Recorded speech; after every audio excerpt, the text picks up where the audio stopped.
думи. Но като дойдехме, чух една жена, която каза, аз не знам, но искам да получа Дух Свят.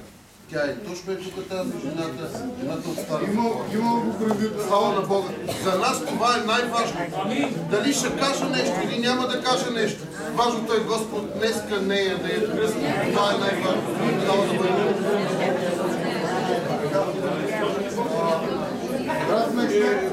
От градница. Заповядай, имам нещо за това. Искам сега, като влезеш, имаш човек от твоята църква, за който да се моли. Едно детенце.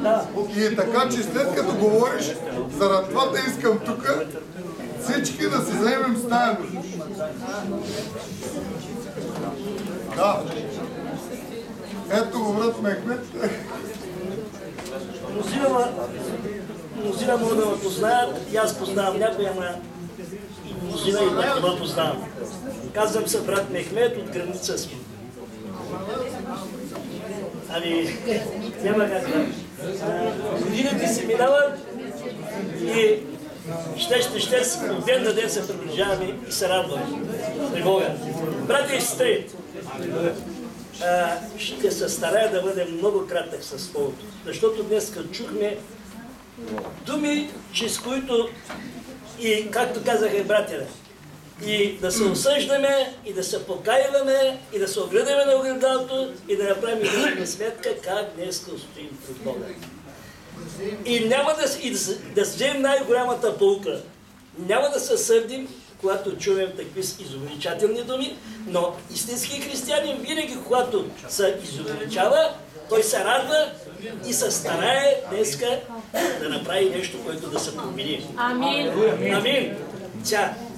Днеска искам, брати и сестри, много кратко да говоря за срамът. Защото нявга ние срамът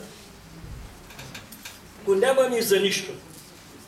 Но Словото Божие казва в втората глава на Битие, когато Адам и Ева бяха, казва, голи, Бог ги намери голи и те не се посрамиха.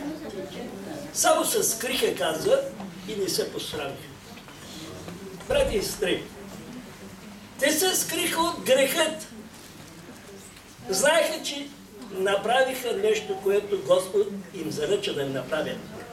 Скриха се, но не се посрамиха от грехът си, да се покайват и да кажат, Господи, ние се срамуваме заради грехът, покайваме се с цялото сърце, молим те за милост, прости ни, и Господ беше готов да им прости. А ти какво направи?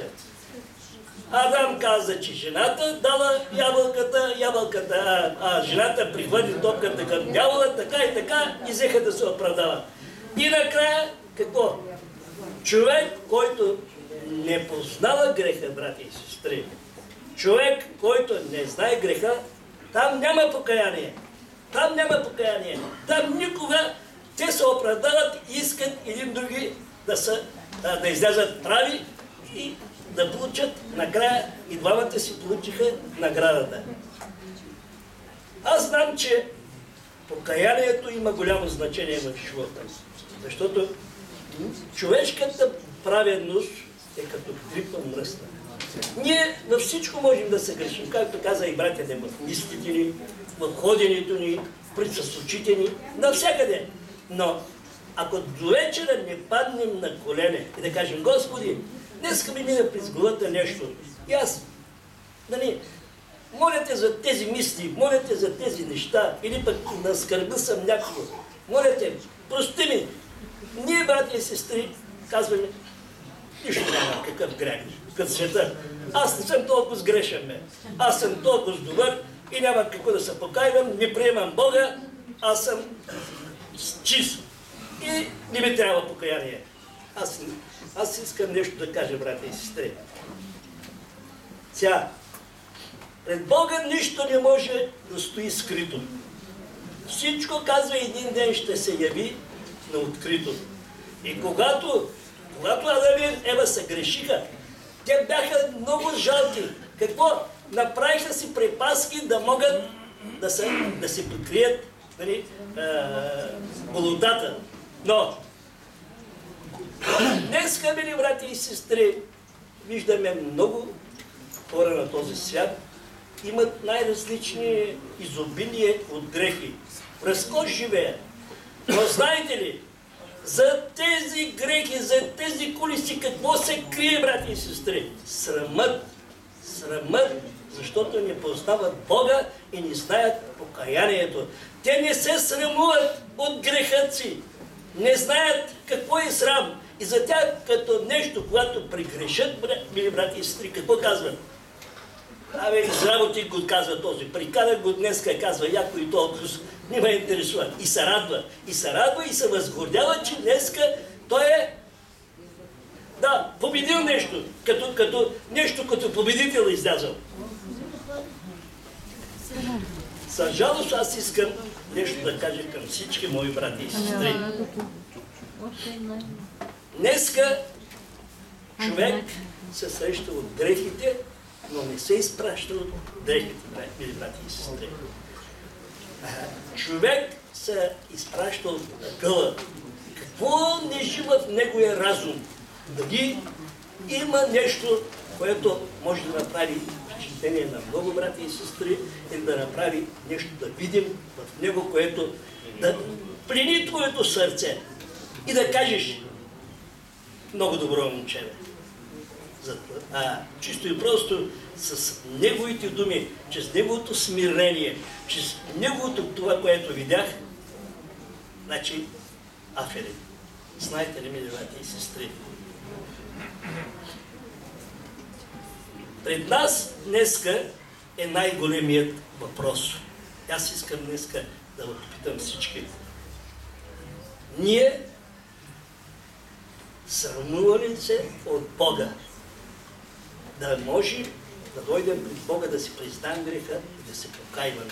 Защото Словото казва: ако ти днеска се срамуваш от мене, един ден, когато ще дойдеш в 9 глава на Лука, казва: един ден, когато ще дойдеш пред мене, аз ще се срамувам да те представям пред Отца си. Мили брати и сестри, много е тежко днеска, много е ужасно един баща да чуе думите на синът си, да каже, че ме е срам от Бога. Знаете ли, Бог ме е създал, Бог ни дал живот дихание. Бог днеска те е изработил в Неговите длани. Бог те е направил по Негово подобие и ти днеска да се срамуваш от Него. И да се срамуваш от Него. Скъпи братя и сестри, Бог не се ли срамува от нашите дела? Бог не се ли срамува от делата на света? Когато гледаме за тези дрехи, техните сърца, техния живот, техните дела, които вършат, мили братя и сестри, Бог не се ли срамува от нас? Бог застана на Голготския кръст заради нашия срам. Бог изтърпя всичко на Голгота, мили братя и сестри. Бог беше увиснал между двамата злодейци, които трябваше да получат своята награда. Бог получи най-тежкото наказание заради тебе, заради мене, заради нашите недостойни дела, които ние вършихме. Сега, ако Бог щеше да го срам, ако не беше изпълнил делото на Отца си, който беше изпратен. Но Бог не се посрамя. Бог изпълни делото си. Плати нашите беззакония на Голготския кръст. И ние сега имаме още време, докато сме на тази земя, докато ние още дишаме, докато Господ благоволява в сърцата ни, да дойдем пред Бога и да знам, че нашата праведност, и колко да сме праведни, той е като мръсна дрипа пред Бога. Покаяние, милост и прошка да искаме от Бога. И Господ няма да ни остави. Господ да ни благослови, Бог да ни сили, а не да бъдем, мили брати и сестри, горди, да се възвишаваме, да кажем, че ние сме еди кой си, еди какъв си, защото Словото казва, когато ние сами се възгордяваме, наказанието ще бъде много тежко за нас. Амин.